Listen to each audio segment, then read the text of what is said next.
My name is Ani Pomo. I am a Buddhist nun and the director and I was going to say living teacher, resident teacher of Songtsen Gampo Buddhist Center of Cleveland. Every Sunday we have these little chats and meditation, instruction, and practice. Excuse me. Pardon me. So today we are going to be talking about failing at the practice. Okay. But before we begin, we want to start with our bodhicitta motivation, as we always do. So I'm sorry, I'm a little bit discombobulated. Hang on. Okay. So bodhicitta is essentially the wish to attain enlightenment for the benefit of all sentient beings. So that is actually the thrust of this entire path, is to bring to realization our own enlightened nature, or what's called our Buddha nature. But we can't do that. It actually will not happen if we don't have bodhicitta, if we don't think of others, if we don't do this practice for others. Okay, it doesn't mean that we don't think of ourselves. We are included in all sentient beings, but it does mean that we don't think only of ourselves. Okay. So with that in mind, we want to begin by just developing a really strong a compassionate thought for the suffering of others, right? So if we think about even ourselves, our families, our neighborhood, our city, our country, the world, all the people therein, all the animals therein, there really is what they call an ocean of suffering, especially when we consider all the other realms that don't include those two realms. So, for example, we might think about people who abuse their children, for example. We might know an abused child. We might have been an abused child.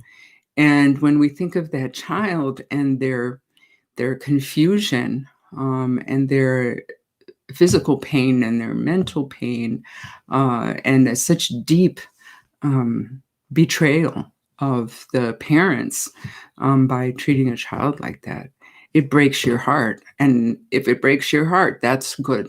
Actually, that's compassion.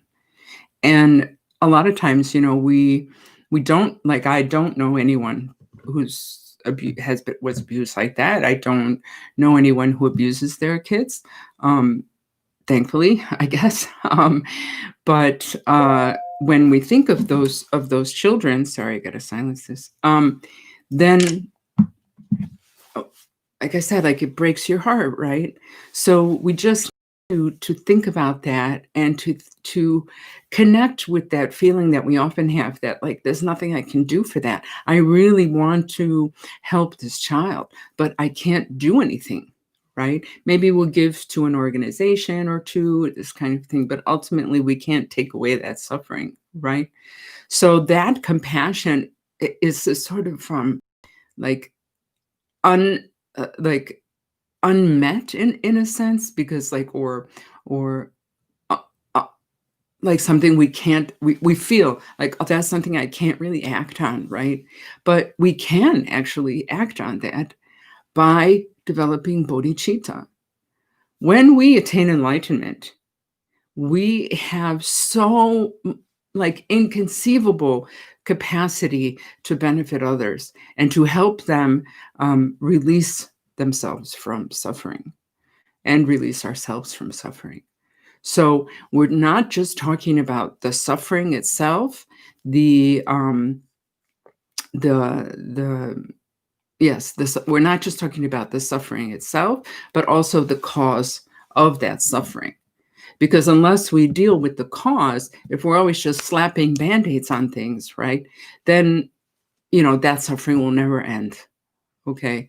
So when we talk about attaining enlightenment so that we can help others attain enlightenment, then that's exactly what we're talking about, right? The cause, dealing with the cause.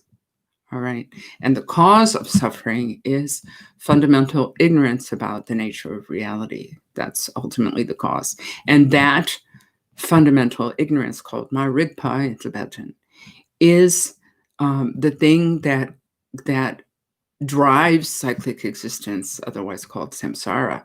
It's the thing that causes us to act in negative ways, which then brings on suffering.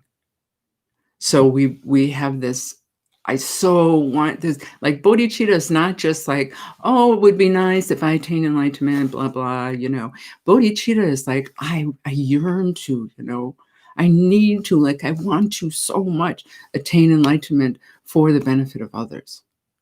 Okay. So with that in mind, every step that we take, even just this hour we're going to spend together this morning, is made for that, is like a step, another step in that direction. Okay.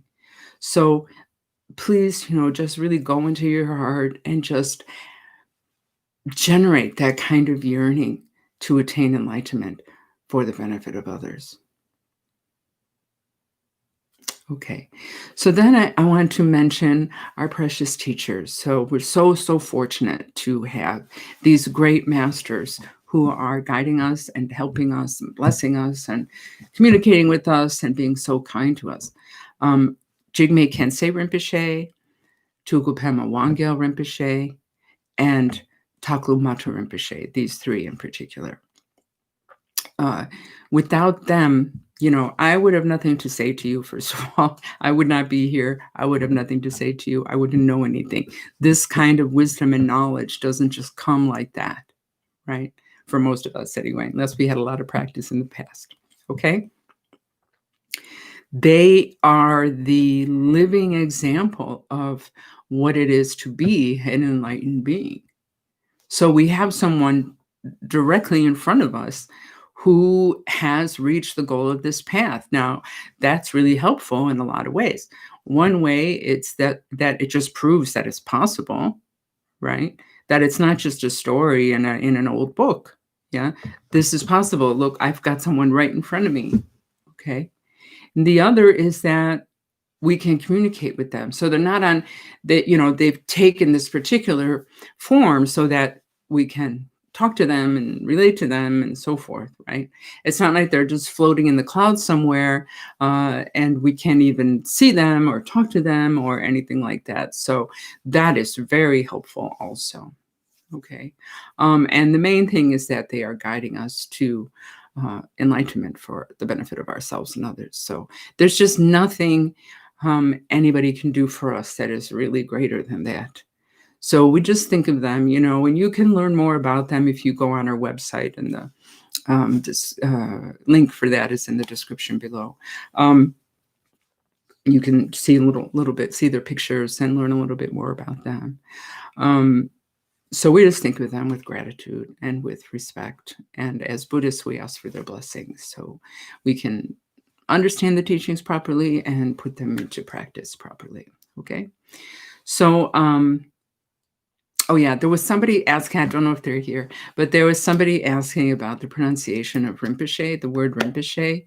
So as you hear, I'm saying Rinpoche, but you can also say Rinpoche with the chi sound, Rinpoche, or if you say the O, if you go Rinpoche, it sounds really strange. So it's Rinpoche or Rinpoche, okay?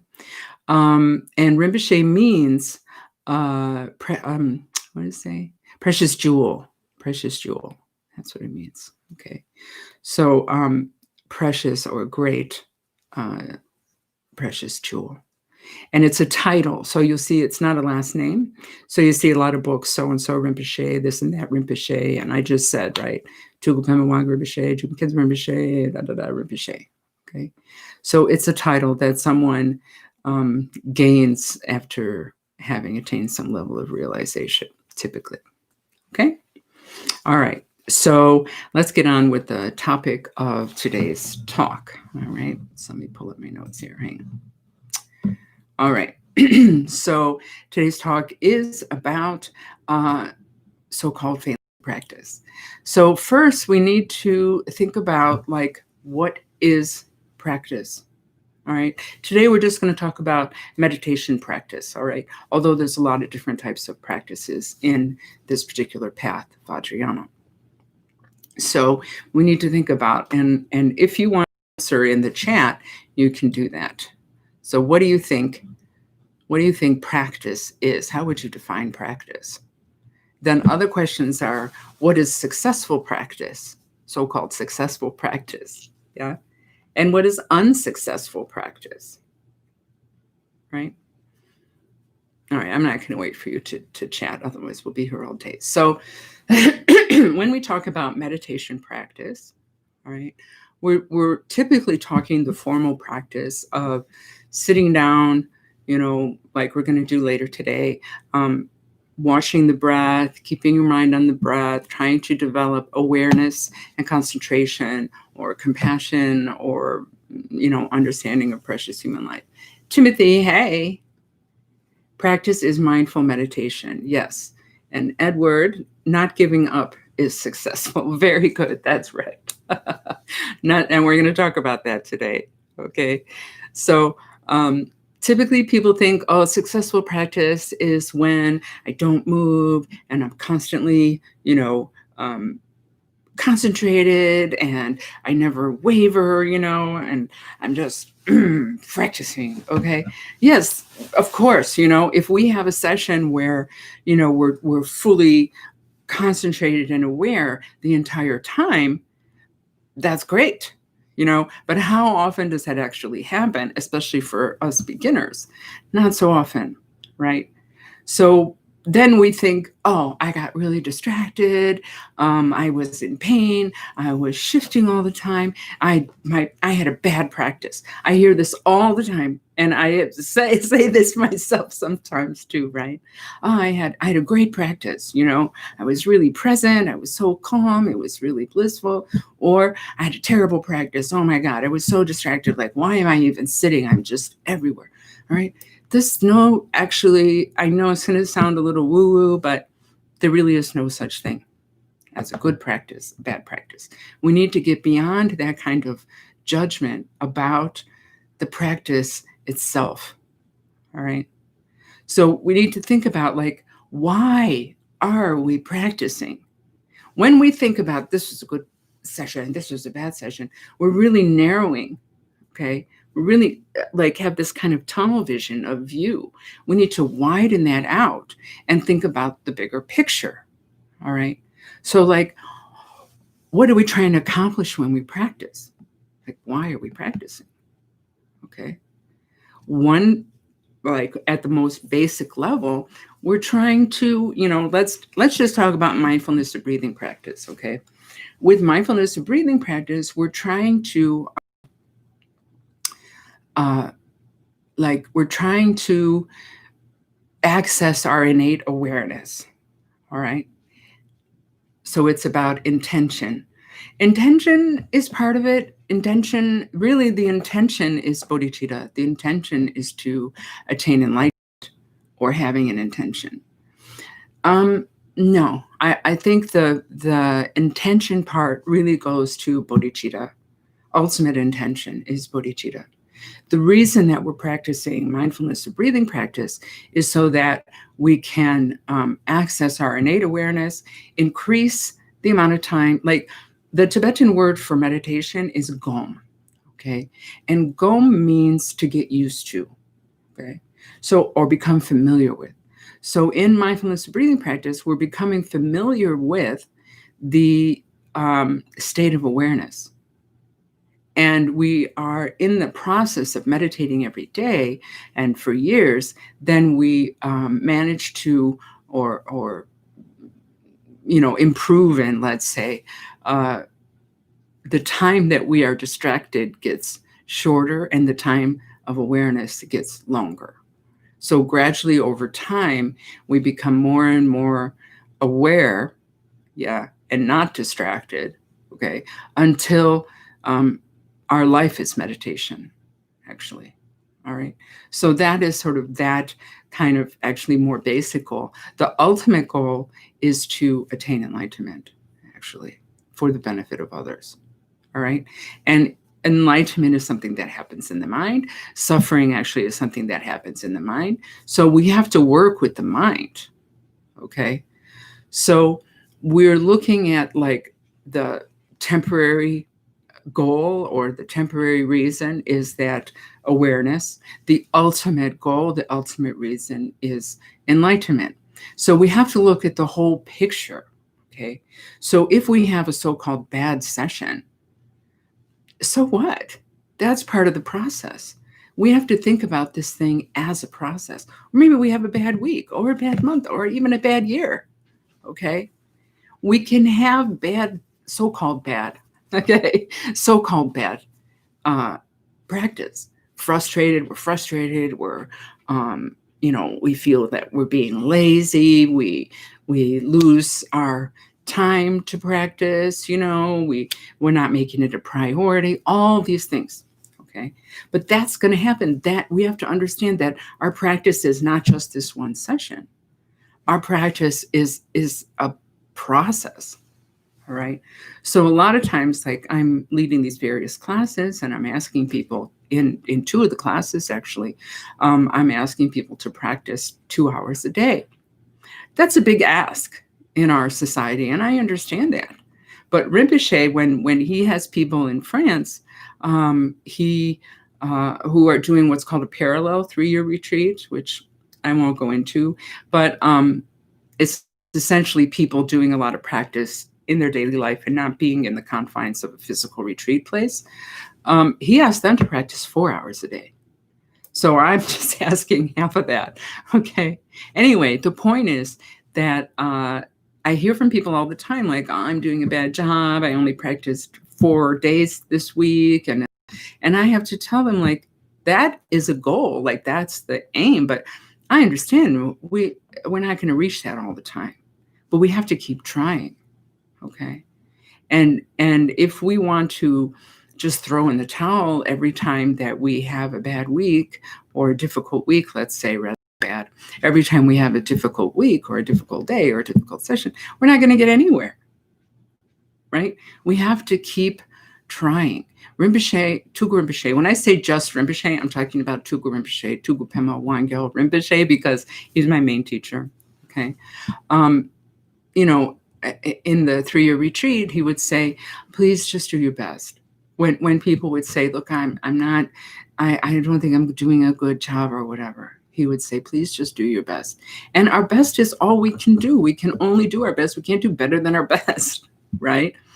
But we have to honestly do our best. And that's why sometimes he would say things like, I know you're doing your best, but, right? Please try harder, kind of this kind of thing. Because he knew that we were not actually doing our best. So this is the thing that can be a little tricky sometimes in any kind of practice, is that we feel like, I'm doing my best, I'm really doing my best, I can't do any better than this. Sometimes that's true, but sometimes that's not true. So we have to look and be brutally honest and not fool ourselves, because sometimes we can say, like, I'm doing my best, but inwardly, like, we know that we're not. Inwardly, we're sort of like pretending to do our best. So only we can know that. I can't sit here and say, you are not doing your best. You are doing your best. I don't know, right? Only you can say for sure, because you are the one who knows what's going on in your mind. You are the one who knows actually what you're capable of and what you're not capable of, right? So it's up to you. The problem with that is that it's also up to you to be kind of brutally honest with yourself, which can be really difficult. Yeah. So I would advise in this case to, look at your practice, look at your life, think about, we need to think about other things that we spend time on, other things that we have worked hard for, right? Like, for example, sometimes people say, oh, this is really difficult, I don't think I can do it. It's so hard, Yeah, but you know what? A lot of things are hard and we do them, you know? Some of us went to college. That was hard, but we did it. Some of us have children, are raising children. You're going to tell me that's not hard? That's really difficult, but we do it. Right? We do it. Why? We do it because we're looking down the road, right? In a sense, we're looking at the goal, and that's what we want to accomplish. In the case of children, like we want to raise children, we wanted to raise children. Now we have children, right? We love them. There's a lot of good. Like that's the other thing, right? It's not just the work. It's not just the time. It's not just the effort. It's also the joys that come with that, right? So the joys of raising a child or what have you. Okay. So there's a lot of joy that comes in meditation too, on the spot when we're meditating, the easier days, right? And through our life, we can see, oh man, I'm so much more aware now, or I'm so much more patient now. Like last year I would have gotten really upset about that, and now I'm fine. This kind of thing, that's great. This meditation is so helpful for me. I'm going to look at Edward's question. So it's about just being patient about the process. Yes, exactly. So Edward says, so is it about just being patient about the process, like going to the gym? You get what you put in. Exactly. Okay. We have to be patient with that. So in my second 3-year retreat, I was feeling very discouraged, because I had done one 3-year retreat, then I had done a retreat in solitude by myself for a year, and then I did his second 3-year retreat, which Tuku Rinpoche asked me to do. And maybe 6 months had passed in this retreat, and I just had zero discipline. I mean, oh my gosh, I couldn't get up on time. I couldn't keep myself concentrated. It was just really hard for me to just stay with the program, and I really felt like I was just wasting my time. And I went to, and there's a lot of people who want to do 3-year retreat and don't get accepted, sometimes because whatever, they're not capable, or sometimes because there's just not enough space, or Rinpoche sees that there will be some kind of big obstacle for them. So, but a lot of people could do it, but there's not enough space. So anyway, I was feeling so like such a big failure, and I went up to Rinpoche and I said, look, I really think it would be better if I just left this retreat and you could give my space to someone who can actually practice. I said, I'm just doing so badly. I was like, every day I try, I really try, and every day I fail. And he just said, no. He said, no, I'm sorry. You have to keep going. When you fall, you get up and you continue. And when you fall again, you get up and you continue. And he spent most of his life in northern India, from Tibet, but spent most of his life, I believe, or the better part of his life in Darjeeling, in India, near the mountains. And he said, look at these people who want to climb Mount Everest, what they do, the work they do, the things they give up to do that. And for what? To plant a flag at the top, or to have their picture in the paper, or to, at that time there was no social media. So let's say put their picture on Instagram and brag to their friends, I went to Mount Everest, I reached the top of Mount Everest. Like, why? People lose their lives doing that. Yeah. People lose their fingers and toes doing that. And they put in so much effort and so much money, and they climb, and every step is, difficult, but they do it. He said, and that's just for this really ordinary goal. And he said, we're trying to attain enlightenment for the benefit of all sentient beings. Of course, we have to just keep going. So you just have to keep going. And that is I never forgot that. That was probably over 15 years ago, maybe 17 years ago, something like that. And I can remember it like it was yesterday, where we were standing, what I was wearing, everything. Yeah.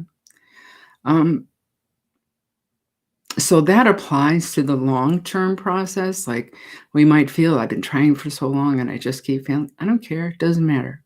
Doesn't matter. Just keep getting up and keep going. And the same applies during a single day or during a single session. Just get up. Just keep going. And we should sit through everything. Sometimes people get the idea that they should just meditate when they're sort of feeling really chill, and then, like, oh, I'm feeling really good today. I'm sure I'm going to have a good session, so-called good session. Yeah. So I'm gonna sit now. I'm gonna do my meditation. No, yes, great. Anytime you meditate, it's great. But if that's the only time you meditate, it's really kind of useless, because you're already feeling like aware and all that stuff, right? We have to meditate through the storms. I got to meditate through the boredom, through the grief, through the storms, through the craziness, through everything. Yeah. Through our physical illness, through our mental illness, we practice. Okay. And that is the richest soil that you're going to have, is practicing through everything. That's why the teachers really advise that we practice every single day, rather than like not doing any practice during the week, but doing a lot of practice on Saturday and Sunday. Still, that's better than nothing. Believe me, really better than nothing, but much better, even if it's just a few minutes a day, to practice every single day. It should be like, like we have physical hygiene, right? Take a shower, we brush our teeth, this kind of thing. It should be our mental hygiene is to practice. Yeah. So just part of our day also. Okay. We get up, we make some coffee, we do our practice, we take a shower, brush our teeth, get dressed, go to work. Well, we used to go to work, but I'm sure some of us still are, unfortunately, having to be out in public. But you see what I mean? It should just become part of your day. The other thing that can cause an obstacle for us is well, two things. One is thinking meditation is something esoteric, and the other is having a lot of expectations. Okay, so I'll talk about both of those. So the one thing about meditation being esoteric is a problem. Okay, and it's something that can happen kind of subconsciously, like we don't really realize that's what we're doing. Okay, but we should look if that's what we're thinking. Okay. Meditation, as I said earlier, the word for meditation in Tibetan is gom. It just means to become familiar with something. Okay. So what we are becoming familiar with in meditation is this state of awareness in this case. Yeah. What is distraction? What is non-distraction? Or what is distraction? What is awareness? Right. Then when we practice that in a formal setting, we can become very quick at going, oh, I got totally distracted, and bringing our mind back. That's it. Okay. We attach this sort of esoteric kind of perfume, to this practice, because in our culture, we have, it didn't begin in our culture, or at least if it did, it was, gone a long time ago. So we think, oh, it's something that sort of floats over the clouds, from India or Tibet and, or Japan or what have you. And now I must meditate, ding, ding, ding, ding. Okay. No, it's very ordinary. Okay. It's very ordinary. It's not something that comes from outside of ourselves. Okay. It's coming like we're like coming in contact with something inside of ourselves already. That's it. All right. So we need to, if we have this idea, conscious or unconscious idea, that it's something very special and very flowery and, lots of just clouds of incense and, unicorns or whatever. All right. We need to just get rid of that. It's just ordinary. We're working with our own mind here and now. All right. So that's one issue. So we need to be careful that that's not what we're thinking. Why? Not just because it's not true, but also because it can create an obstacle. All right. Because we can say, well, I'm just, an American in, 2020, and I'm not Indian in, 600 BC at the foot of the Buddha, or I'm not a Tibetan Lama or whatever. So, I can't do this. That thought can really arise very quickly without us realizing it. Subtle. Yes, we can do this as Westerners, okay? As men, as women, we can do this. We don't have to be Asian to do this or live in the olden days to do this, okay? To attain enlightenment, all right? We need to understand that we can attain enlightenment, okay? It doesn't come like a bolt of lightning from the sky. It entails a lot of work and a lot of time, but we can do it. So we need to get rid of this sort of, fascination or inferiority complex about being Westerners, modern Westerners, right? And we need to see, no, it's totally possible for me. Because if we think even a little bit that it's not possible, then we won't practice fully, because what's the point? It's almost like playing a game, So we need to really understand. And I'm not kidding you when I say this, okay? I'm not, my dad used to say, blowing sunshine up your skirt, okay? I'm not doing that. It's really true, okay? So we need to bring that to the front of our consciousness, okay? So that we realize, yeah, it's really possible for me. So I'm going to really do this with everything in me. All right. The other thing that is expectations.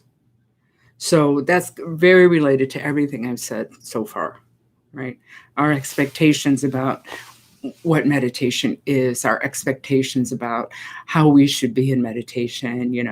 I should be like this, or meditation should bring me bliss, and I should be just totally comfortable. And, no, I'm sorry, no. You have to put that in the same category of ordinary, but ordinary in the best way, not ordinary like useless or without light, Ordinary in that this is our true nature, actually. Okay? Meditation helps us access our true nature. So in that sense, it's ordinary because our true nature is with us all the time. And in another sense, it's extraordinary because we're so, we don't often connect with our true nature, let's put it that way. We're kind of convinced of something else. But we need to see the truth about who we are, and that we have what's called Buddha nature, or basic goodness, okay? Yeah. So don't let things, the last thing I want to say regarding this, because we're running out of time, is that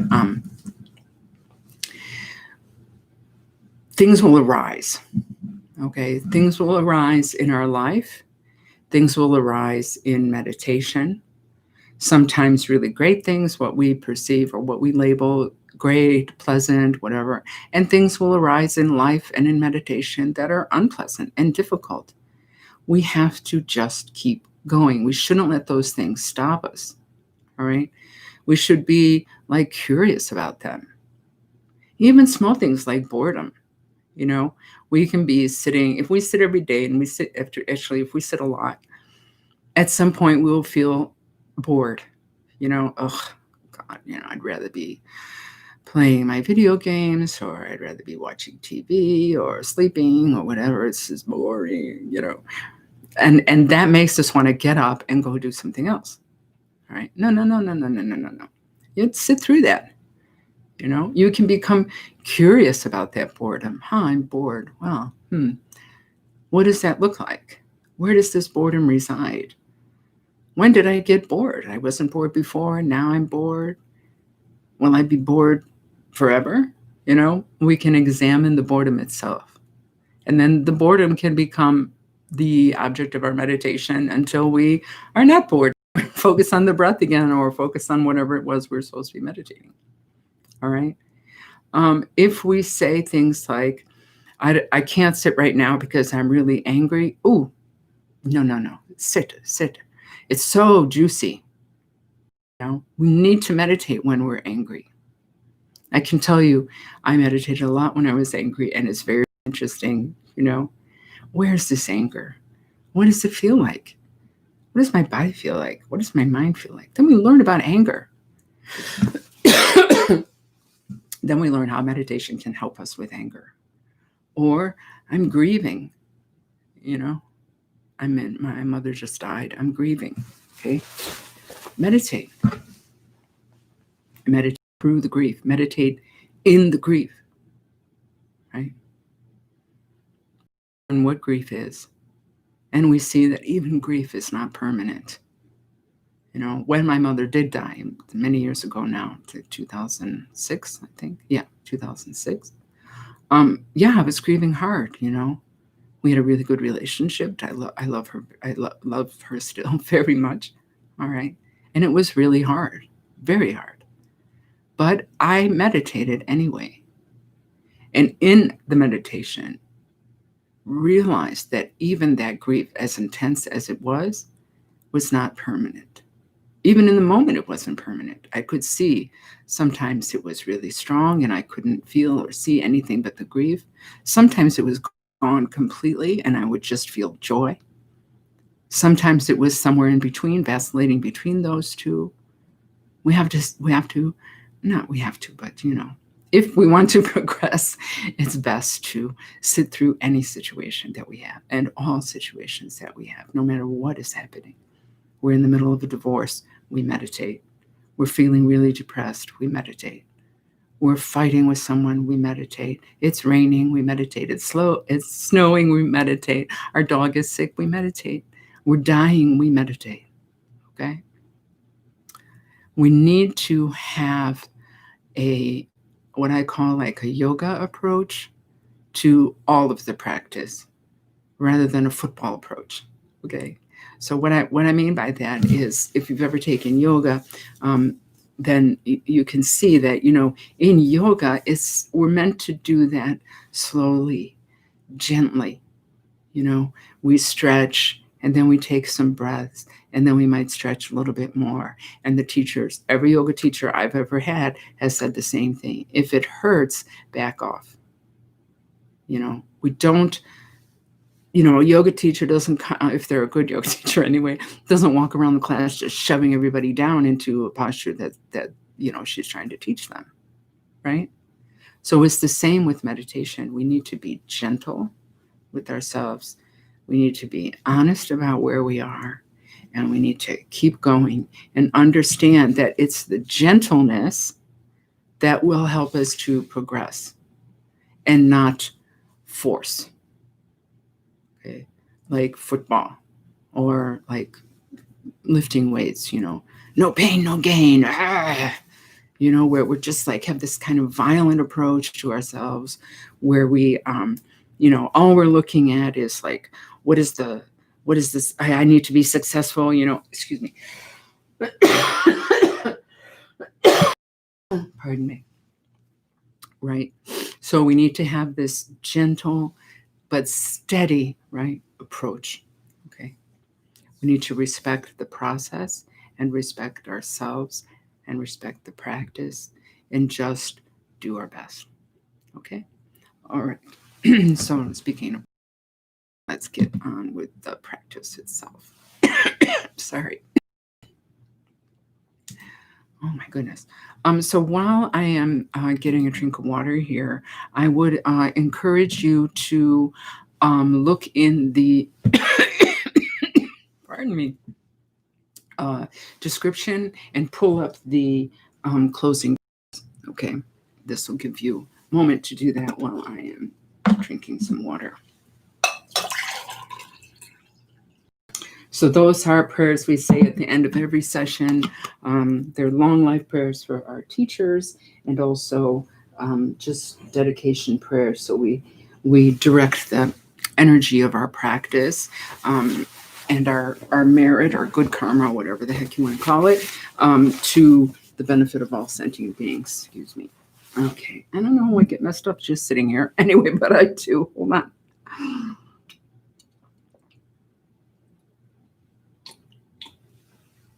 Oops. Okay. So we are going to begin with mindfulness of breathing practice. All right. Excuse me. And this practice is essentially all we're doing is we are maintaining awareness of the breath. Okay, so we're sort of focusing at the end of our nose here,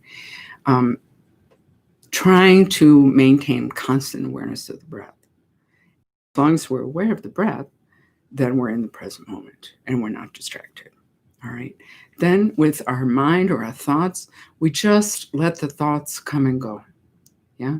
So a thought will arise, dwell, disappear, be replaced by another one, which arises, dwells, and disappears, and so forth. We just keep our mind on the breath. Don't misunderstand. A lot of people have this misunderstanding that practice is having no thoughts. It's not that. It's just not engaging in those thoughts. So let's say we're sitting here and we're keeping the posture, which I'll explain in a minute, and thought arises, it's very hot today. Well, that's just a thought. We just continue our awareness of the breath and we let that thought go. What you want to avoid is we're meditating and we have that same thought.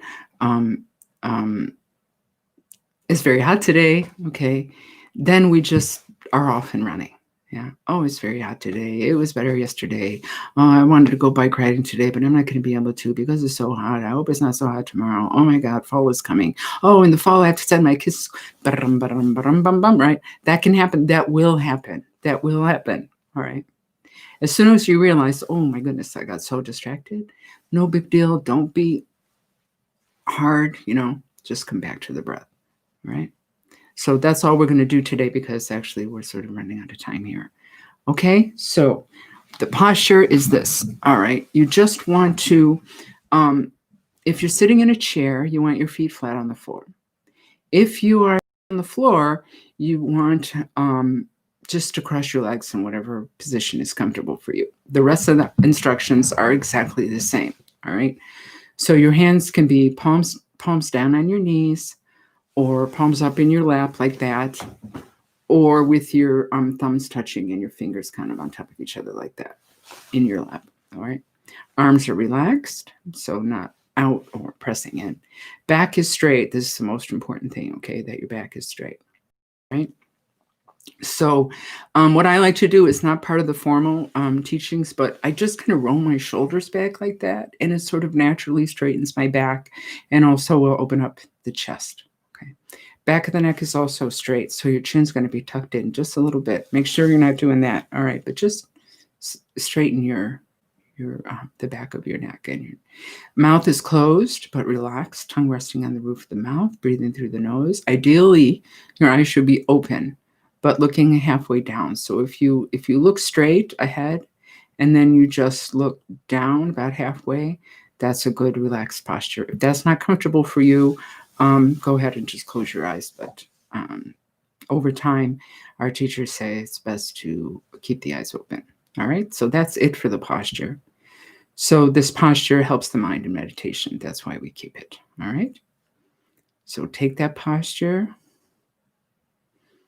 Take a moment to be aware of the breath.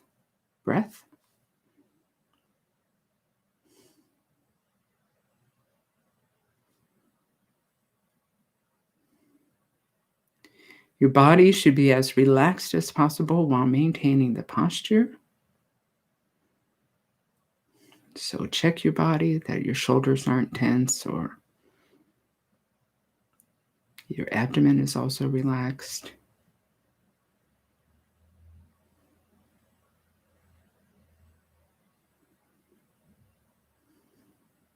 Then your mind actually should also be as relaxed as possible while maintaining awareness of the breath.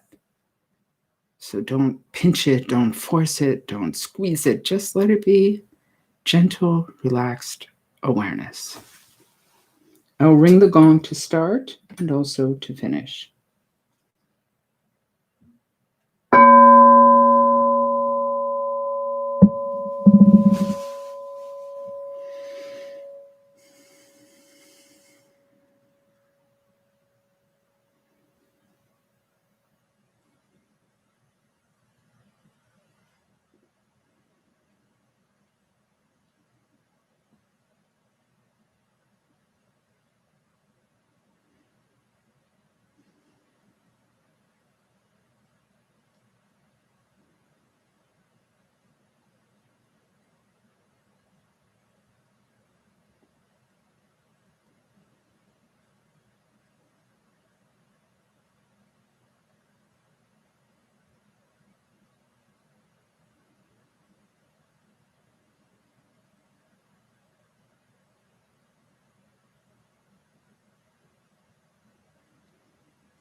Now we're going to start counting the breaths, counting either every inhalation or every exhalation, whichever you prefer, up to a total of 10 breaths.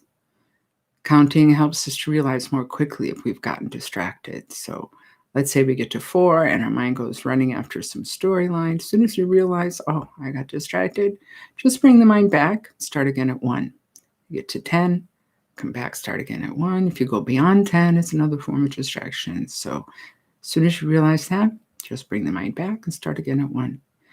Getting distracted is not a failure. It's normal, okay? Realizing that you got distracted is a huge success.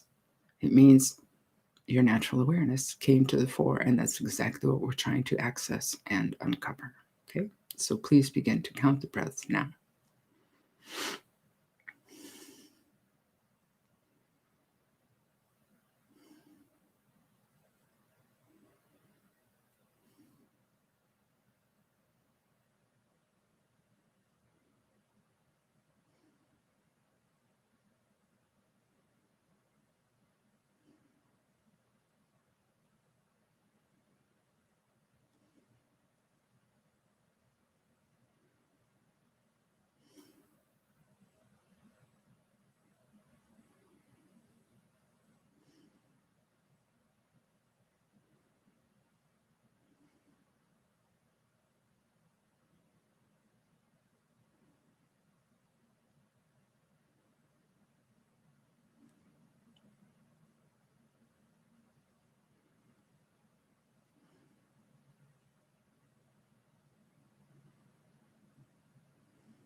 Okay. So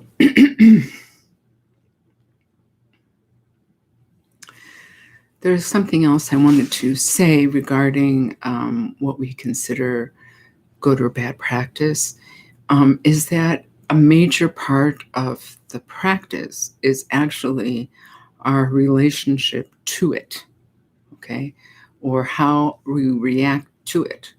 So there's like the formal session itself. Actually, there's three different things. There's a formal session itself. There's what's called jetop, or post-meditation. So how the mind is every other part of the day, I guess.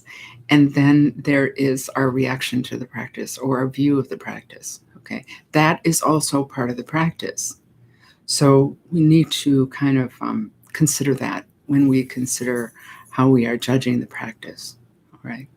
So we need to develop a habit of seeing the bigger picture, and of developing the humility that knows that we can't be perfect right from the start, and the sort of having some kind of compassion for ourselves, that we are where we are and we're doing our best. Okay.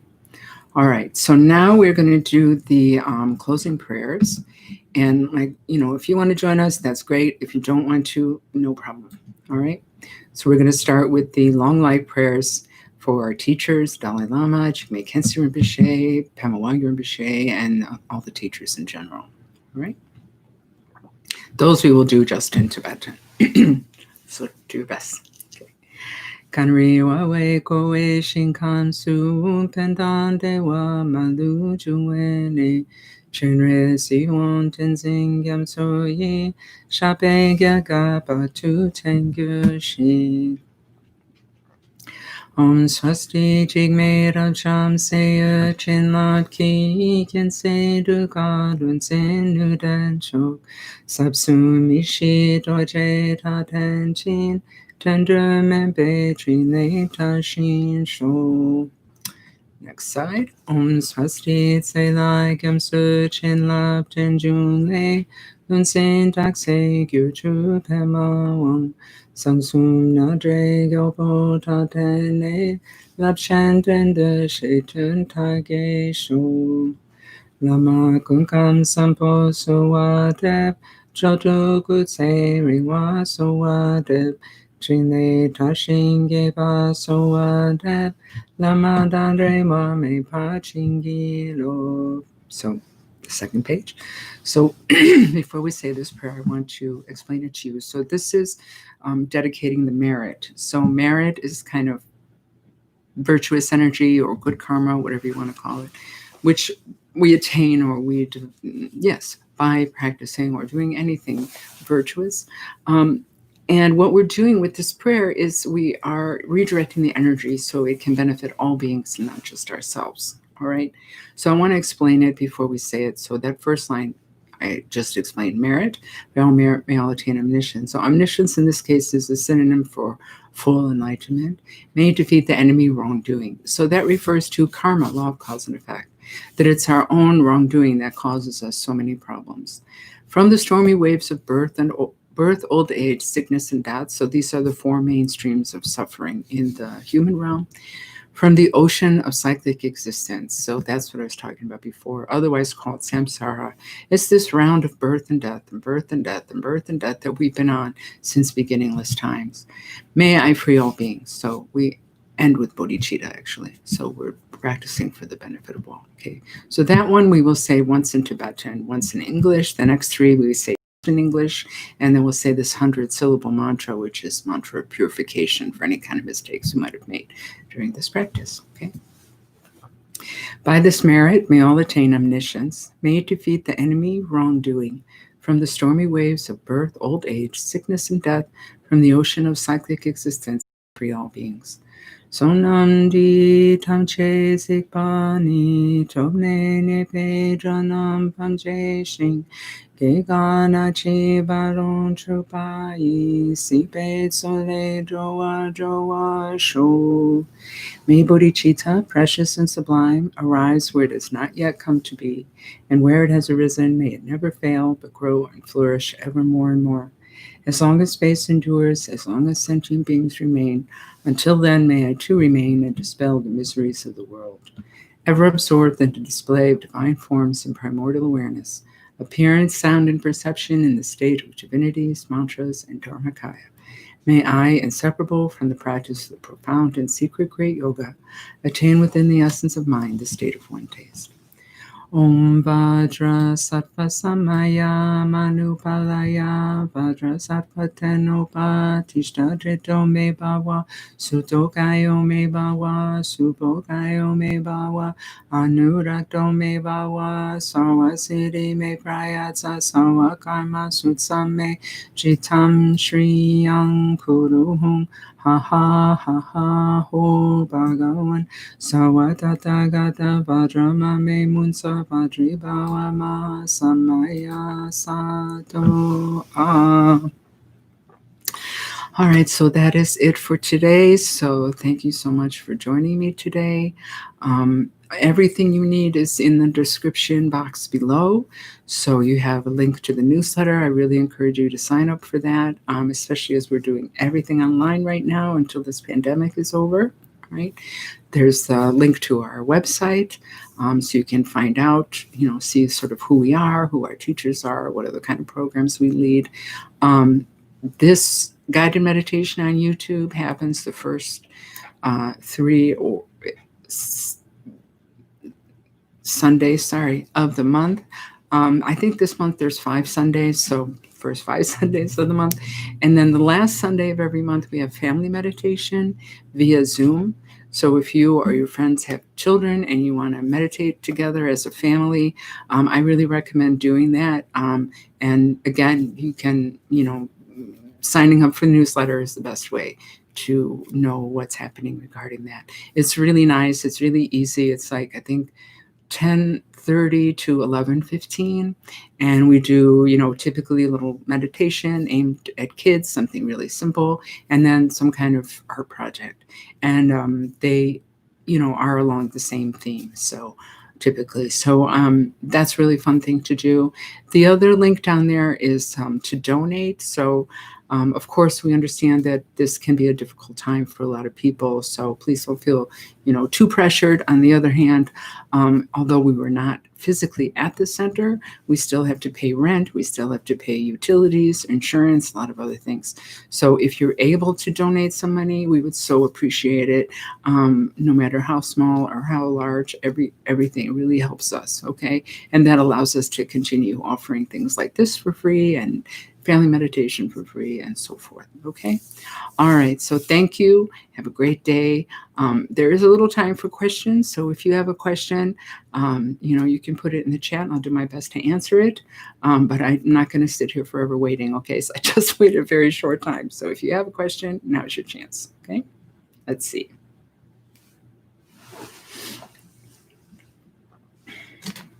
Okay. Doesn't look like anybody has a question. All right. Great. So again, thank you so much for joining me today.